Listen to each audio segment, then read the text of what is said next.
Well, the first day of Miami Hurricanes spring football practice is in the books, and I got to tell you, it looks to me like the strength and conditioning program is working.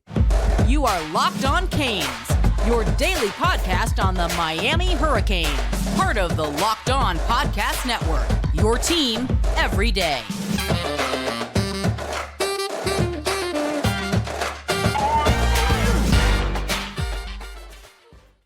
I am Alex Donno, your host. I'm a University of Miami alumnus, longtime South Florida sports radio vet, and contributor to allhurricanes.com. And thank you so much for making Locked On Canes your first listen today. We're free wherever you get your podcasts and available free on YouTube. I feel like a kid in a candy store because we just finished coverage of the first spring football practice of 2023. It's just great to be out there again. It's a little hot outside. Not a terrible day, though.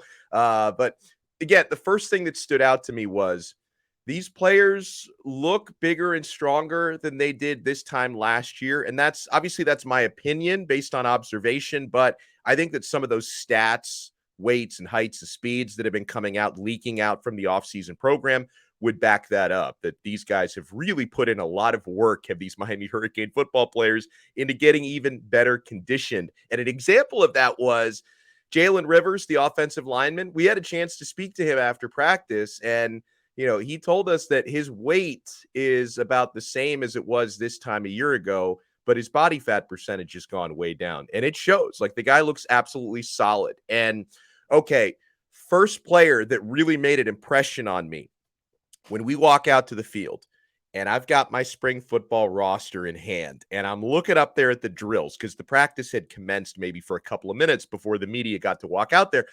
And then I see this number 17 who – I thought he was a tight end. I'm like, number 17, which tight end is that? I'm looking at my roster. Emory Williams, true freshman quarterback, 18 years old. This is my first time getting to see Emory Williams in person. He looks the part. Let me tell you. I would never guess you're talking about an 18-year-old early enrollee freshman who should be going to his prom in a couple of months. I would never guess. Gigantic legs, the lower body. I can see why. I've heard Mario Cristobal mention that Emory Williams, has a really solid base lower body strength. And our pal Brian Smith and also our other pal John Garcia Jr., who both covered him at Elite 11 last summer, both said the same thing, like very strong lower body. I get it now, right? And we did post some pictures on our Twitter account at Locked On Canes on Twitter. If you follow us, we'll follow you back. Emory Williams absolutely looks like the part. You would never believe this guy is an 18-year-old early enrollee, and he was also spinning it out there. Something that Emory Williams really excelled at when we were watching drills today was when they put out that net target for quarterbacks to throw the football at, where you're trying to specifically target those little pockets for I'm sure there's a name for it, whatever it is, it slipped my mind. But when they're throwing the football at targets, Emory Williams' accuracy was really impressive. He was hitting those targets, and then he did, as they were going through, cycling through it, Tyler and then Ja'Cory Brown and Emory Williams and the walk-on quarterbacks. And so, Emory had a couple of turns where he was spot on, dead on. And then I think his third or fourth turn, he missed the target a couple times. And I could see, I could hear him muttering in frustration. Like, that guy wants to be perfect. Like, that young man wants to be perfect with everything he does. And I thought he looked fantastic out there, Ja'Cory. Ja'Cory looked also excellent. I'll get to him. But I thought Emory Williams looked really, really good out there for day one of his first spring practice. And we had a chance to talk with Tyler Van Dyke, and I asked TVD about his impressions on Emory and Ja'Cory. And Van Dyke said it flat out. Emory Williams really impresses me, is what Van Dyke said. Like, he thinks this young man is going to be a player, okay? And I asked Mario Cristobal about Emory Williams as well. And, Mario talked about what an impressive young man, what an impressive player Emory Williams is and how hard he works and all of that. But I really appreciate something that Cristobal said about the way the other quarterbacks are taking him under their wing, right? Because Mario talked about really how gracious Tyler has been in mentoring and really helping Emory, and same thing with Ja'Cory Brown, that Ja'Cory Brown has also been, really graceful and has been helping the young guy. So I think it's beautiful. If you can have, a quarterback room that, they don't see each other as like enemies or competition or anything like that, that they all want to help each other and get better together. when TVD did that interview with Andrea Adelson and David Hale on ESPN a few days ago, and he talked about the only way we can succeed is to function as a family.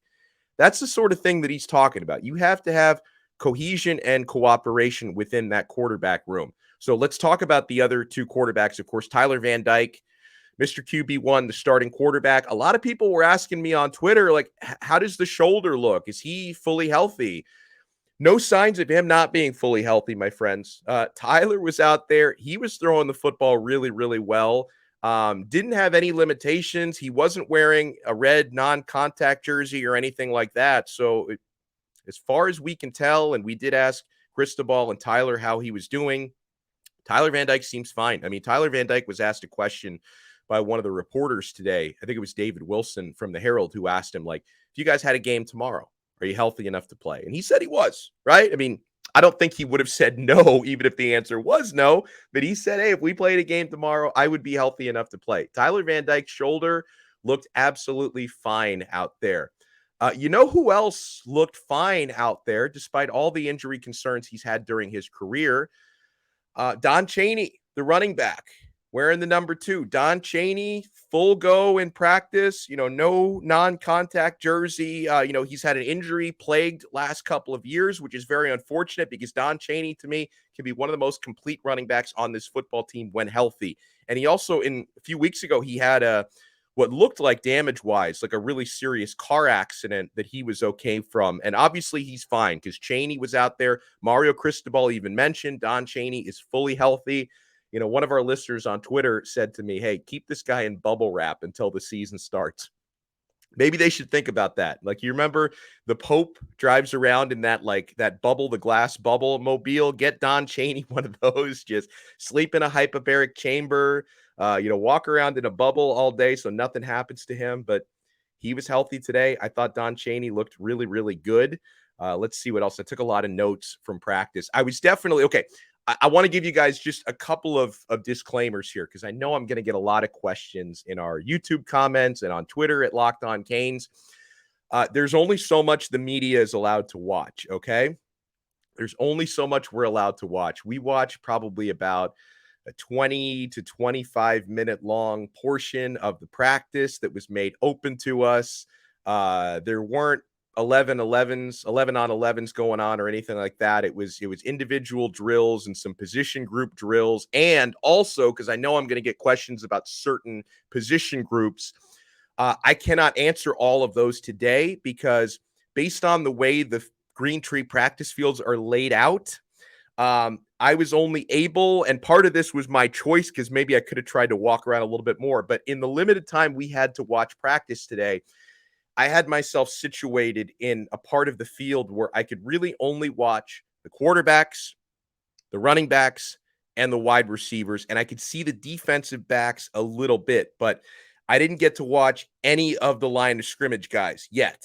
I'm going to go back tomorrow, and I'm hoping I'm going to get a closer look at these guys because, yes, I was chomping at the bit to see what Samson Okunlola looks like these days. Because I've never seen the Pancake Honcho in person, so I want to see what the Honcho looks like up close. Francis Mauigoa, I have seen in person, but I want to see how he's doing because I think he's put on even more weight since the offseason program started. I did get to see Jalen Rivers because we talked to him after practice, and the guy looks like he's carved out of stone. I mean, he looks like an Adonis these days. And so I didn't see much of the offensive line or the defensive line, a little bit of the linebackers and defensive backs, but mostly I was situated in an area where I could watch the wide receivers, the quarterbacks, and the running backs, and I'm going to try to get a closer look at a different group tomorrow. But, folks, I have plenty of thoughts on some of the coaches because I was watching KB. I was watching Kevin Beard. I was watching Shannon Dawson as well, and I'm liking a lot of the stuff that I'm seeing. And also, I got to talk about those wide receivers because there were a couple of guys that really, really impressed me out there. So keep it locked right here to Locked On Canes. And folks, if you're looking for a delicious treat, but you don't want all the fat and calories, then you've got to try a Built Bar. I just ate one literally 7 minutes ago, right before I started this episode. We just got through the holidays. I know my goal has been to eat healthier this year. And if you're like me, where you want to eat healthier, but you don't want to compromise taste, then, man, I've got just the thing for you. You got to try Built. With Built, healthy is actually tasty. Seriously, they're so delicious. You won't think that they're good for you, but they are perfect for your New Year's resolution. They're all covered in 100% real chocolate, so they're delicious. They come in unbelievable flavors like churro, peanut butter brownie, coconut almond, and I'm not sure how Built does it, but these bars taste like a candy bar while maintaining amazing macros. Only 130 calories, only 4 grams of sugar, a whopping 17 grams of protein. And now you don't need to wait around to get a box. For years, we've been talking about ordering your Built bars at built.com. You can still do that with our promo code LOCKEDON15 for 15% off. But now you can stroll right into your local Walmart or Sam's Club and grab a box of Built bars. And you can thank me later because I love me some Built bars. Thank you so much for making Locked On Canes your first listen today. We're available free wherever you get your podcasts and available free on YouTube. I just want to note, for those listening to the audio version, fantastic. For those who watch us on YouTube, you do want to watch our YouTube channel throughout the rest of the evening because I did record the interviews we did with Tyler Van Dyke after practice, Mario Cristobal, Jalen Rivers, Wes Besaint, Cam Kinchins, and I will be posting all of those throughout the evening on our YouTube channel.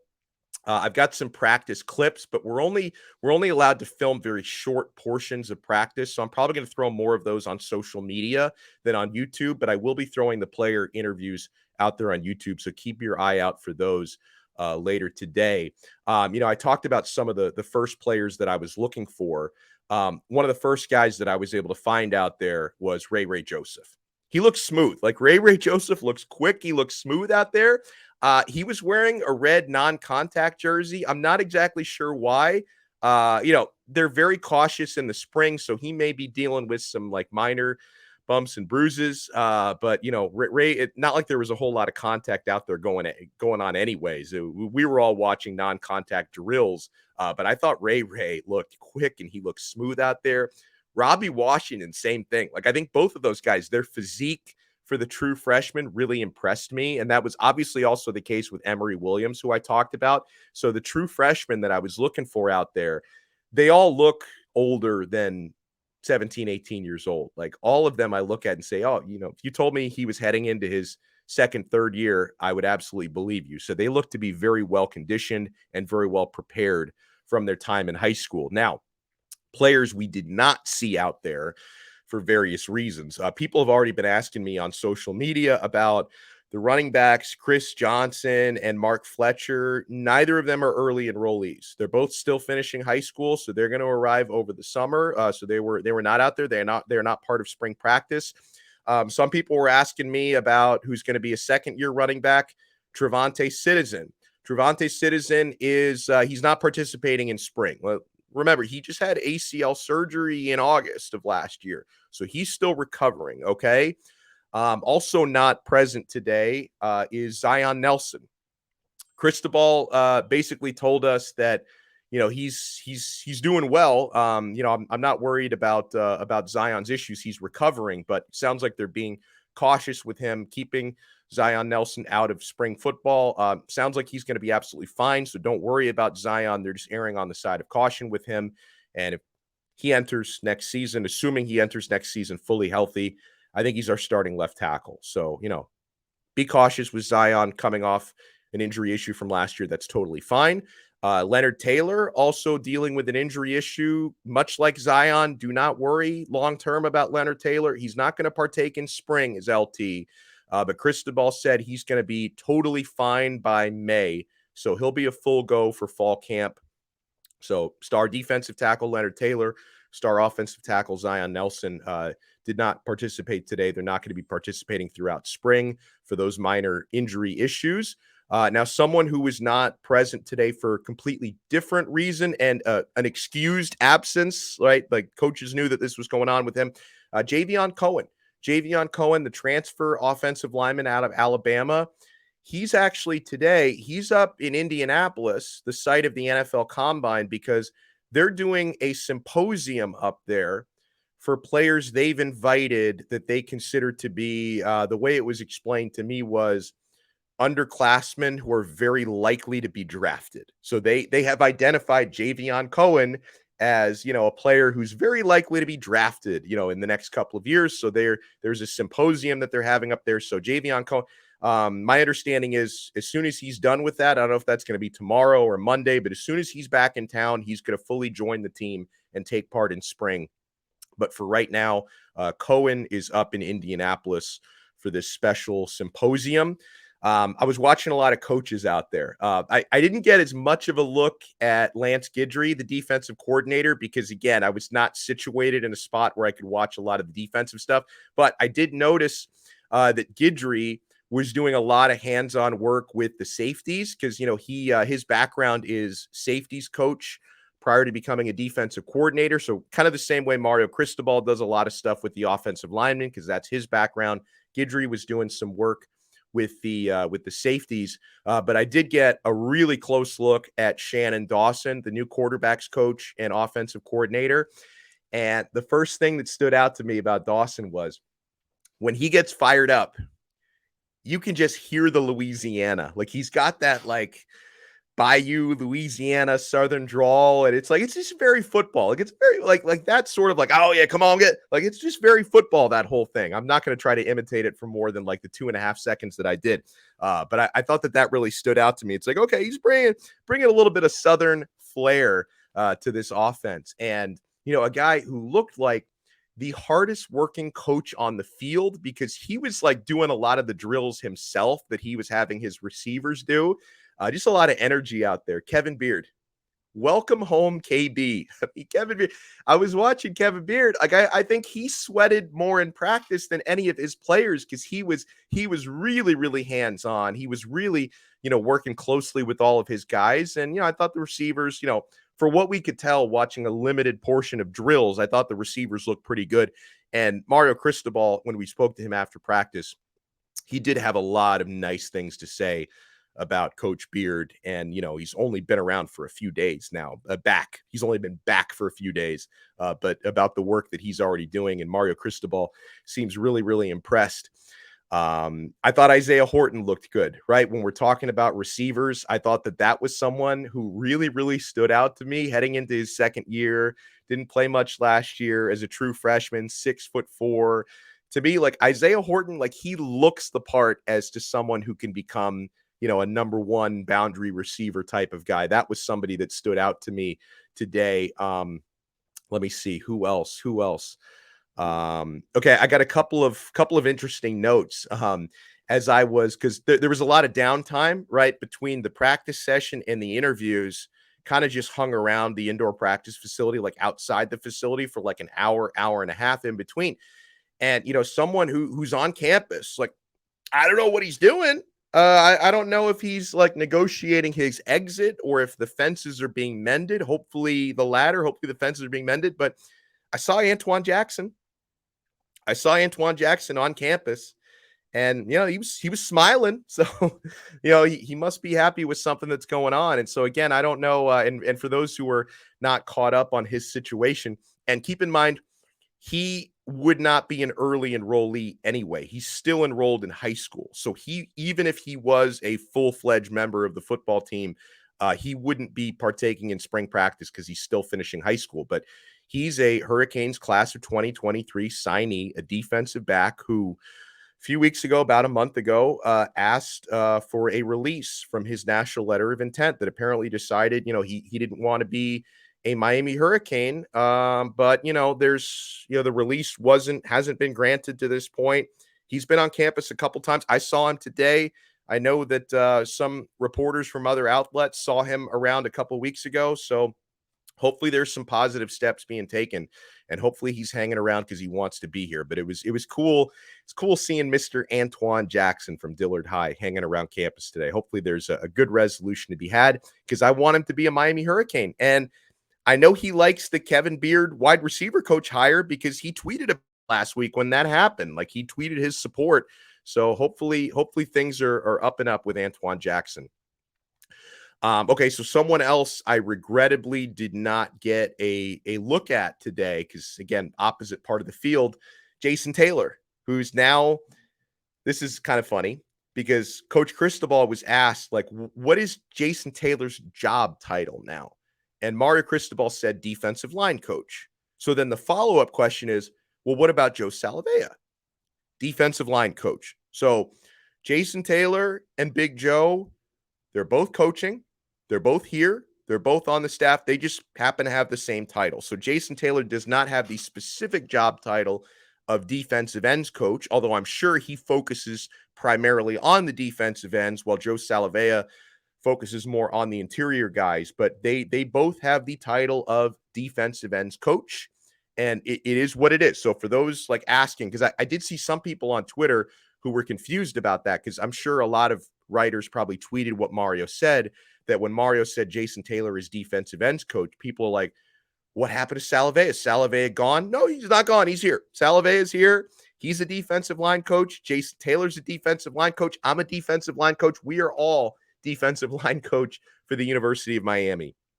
So again, I encourage you guys to check out our YouTube channel later on today, because I will be posting throughout the afternoon and evening interviews with Tyler Van Dyke, Jalen Rivers, Wes Besaint, and Cam Kinchins. Last thing here, Mario Cristobal talking about his new staff members. I mentioned Cristobal talked about how impressed he was and is with Kevin Beard. He also talked about how impressed he was all through last season with Jason Taylor. That's why he wanted to make sure JT was retained and promoted on this staff. And Cristobal also, he raved about his new coordinators, and he said something specific about Shannon Dawson that I liked, about how well Dawson collaborates with other offensive coaches, right? Now, Mario wasn't taking any shots. Like, he didn't say like, oh, Josh Gaddis was terrible at that. Now we have a guy who's great at it. But I'm reading between the lines here. Like, Mario Cristobal said, Shannon Dawson, like, he collaborates really well with the offensive line coach, everybody else. So I take that to mean, hey, in my mind, my hamster wheel starts spinning, and it's like, I heard enough rumblings last year about how the previous OC did not collaborate well with, other assistant coaches, and already sounds like this one really, really does. So I thought that was a very, very cool thing to hear. Oh, and one more thing, because I'm looking through all the notes that I wrote down today, is why these ideas keep popping in my head. Yeah, I talked about Tyler Van Dyke, and how I asked him about the other quarterbacks, about Emory Williams, who he's really impressed with, and about Jakari Brown. And Tyler Van Dyke did go out of his way to say that Jakari's accuracy is improving. Great to hear that his accuracy is improving, because, again, Jakari Brown, who's so athletic and so fast, he's got a strong arm. If he can develop that accuracy, Jakari Brown can be a great quarterback someday, right? Whether it's months down the road or years down the road, Jakari Brown could be a great quarterback. And it's nice to hear TBD say that the accuracy is improving. All right, guys, thank you so much for making Locked On Canes your first listen today. Make sure you subscribe to our audio podcast, Apple Podcasts, Odyssey app, Spotify, wherever you get your pods. And the video is always there, and it's always free. We're free on every platform. The YouTube videos are free as well. Make sure you subscribe to our channel and hit that thumbs up button. And we'll talk to you next time on another episode of Locked On Canes, part of the awesome Locked On Podcast Network, your team every day.